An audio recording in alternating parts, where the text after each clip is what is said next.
My name is Choi.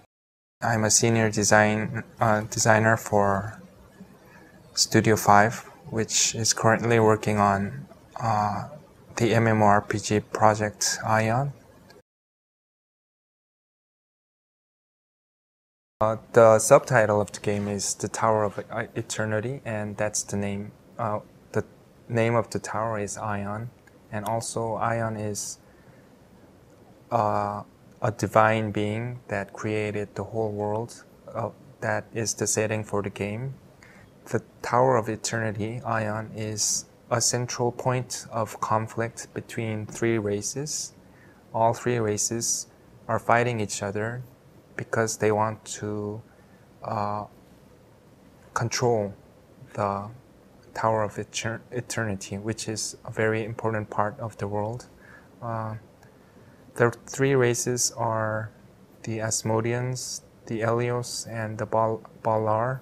The first two races, the Asmodeans and Elios, will be PC races, and the third race, Balar, will be an NPC race, which will kind of act as a balancing faction for when one faction becomes too powerful.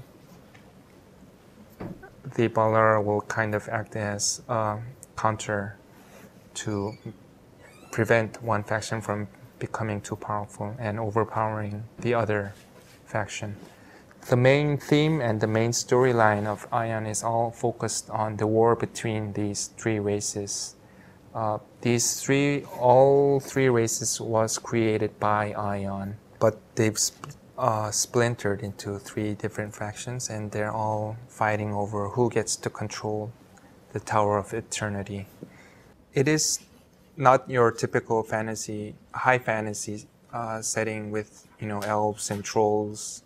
Of course, we will see many typical fantasy elements, but I think one very interesting part of Aion is that you get to play divine beings called devas.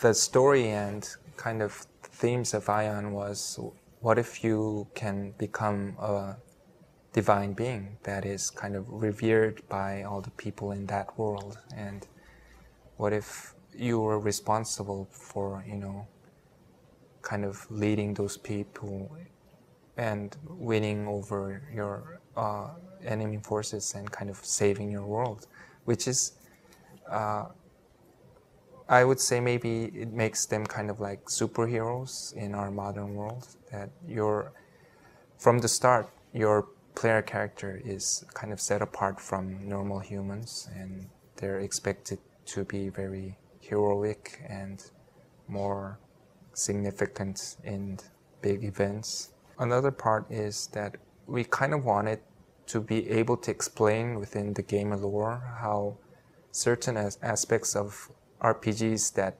people just kind of fumble over, which is if you die, you don't really die, but you just start over from the graveyard or the town. And we just wanted to explain how that is possible. And because in Aion, because you're essentially an immortal being, so there is no permanent death for you. It's because you're a deva, if you die, only your physical body is destroyed, but because you're kind of semi-divine, you can reconstruct your body and just resurrect yourself. And that's kind of how, even if you get killed killing monsters, battling monsters, you'll just, have a little penalty, and then you'll just keep continuing playing the game.